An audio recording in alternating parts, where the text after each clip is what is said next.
नामहरम मर्द व औरत के माबैन इश्क व मोहब्बत से निकलने वाले 100 रास्तों में से कम 99 रास्ते औरत की बेहुरमती तक जाते हैं।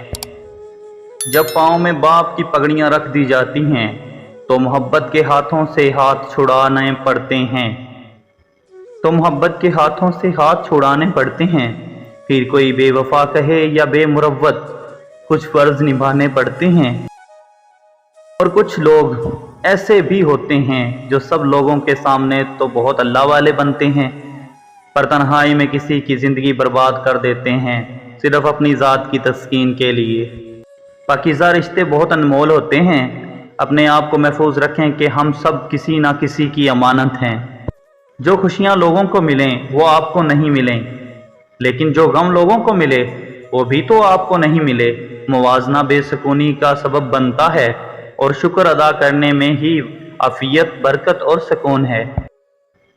कुछ खसारे ऐसे होते हैं जिनका कभी कोई मुदावा नहीं होता।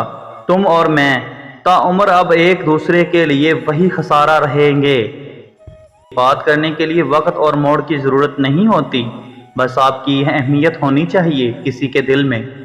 आज की मोहब्बत नहीं रही, बस अना और ज़िद बन के रह गई है। एक अकड़ दिखाता है तो दूसरा उससे भी बड़ा एक्टर बन जाता है। क्या ऐसी होती हैं मोहब्बतें? मोहब्बत तो एक दूसरे के सामने झुक जाने का और दूसरे के लिए खाक हो जाने का नाम है। वक्त ने हमारे दरमियान बहुत दूरियां पैदा कर दी, पर यादों ने कभी हमें एक दूसरे से जुदा होने नहीं दिया। ये अलग बात है कि जब भी याद आती है आंसुओं की सौगात लाती है। कहते हैं कि अगर माजी भुलाना है तो खुद को बिजी रखना चाहिए, लेकिन इंसान आखिर कितना बिजी रख सकता है खुद को।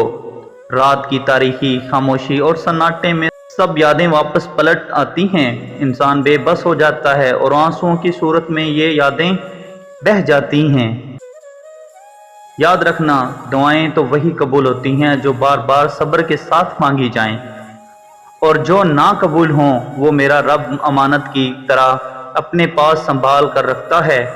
इसलिए ज़रा सी देर पर उससे मांगना मत छोड़ो और सब्र रखो, बेशक मेरा रब साबरों के साथ है। मर्द ऐसी औरत की याद में रातों को सोता नहीं जो औरत उसे छोड़ जाती है। अल्लाह हाफिज़।